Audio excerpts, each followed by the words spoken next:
कल्याणी, उंबरणी, मोहिली परिसरात मोठ्या प्रमाणात अनधिकृत चाळींच्या बांधकामांचा सुळसुळाट. आजही शेकडो अनधिकृत चाळींचे बांधकामे जैसे थेच. मुंबई उच्च न्यायालयाने कल्याण डोंबिवली महापालिकेतील अनधिकृत बांधकामाबाबत खुद आयुक्त अभिनव गोयल यांना खडेबोल सुनावले असले तरीही अनधिकृत बांधकामे थांबली जात नाहीये.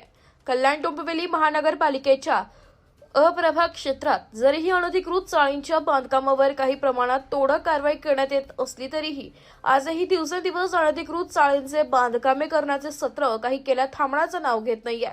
परिणामी अप्रभाग क्षेत्रात आजही मोठ्या प्रमाणात अनधिकृत बांधकामे मोठ्या संख्येने सुरूच असल्याचं निष्पन्न होत आहे.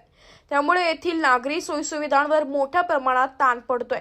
याबाबतचे सविस्तर वृत्त असं की अप्रभागातील बल्लाणी, उंबरणी, मोहिली परिसरातील केडीएमसीच्या अप्रभाग क्षेत्र कार्यालयाकडून वेळोवेळी येथे सुरू असलेल्या अनधिकृत चाळींच्या बांधकामांवर कारवाईचा देखावा करून थोड्याफार प्रमाणात अनधिकृत बांधकामे तोडण्याची मोहीम जरी राबवली जात असली तरीही आजही शेकडो चाळींचे बांधकामे येथे सुरू असल्याचं निदर्शनास येत आहे. यात प्रामुख्याने डोंगरवाली भैया परिसरातील एनआरसी कंपाऊंडच्या परिसरात मोठ्या प्रमाणात अनधिकृत चाळींचे बांधकामे सुरू आहेत. त्याचप्रमाणे बल्लाणीकडून टिटवाळा स्थानकाच्या दिशेने जाणाऱ्या रेल्वे पटरीच्या समांतर रस्ते शेजारी देखील मोठ्या प्रमाणात बांधकामे सुरू आहेत.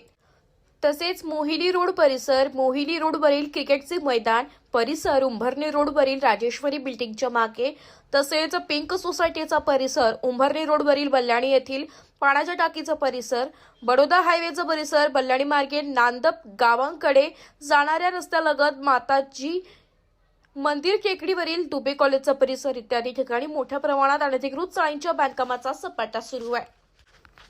याकडे कल्याण डोंबिवली महापालिका आयुक्त अभिनव गोयल, अनधिकृत बांधकाम विभागाचे उपायुक्त समीर भूमकर हे स्वतः जागेवर जाऊन जातीने लक्ष घालतील का, असा प्रश्न सर्वसामान्य नागरिकांतून विचारला जातोय.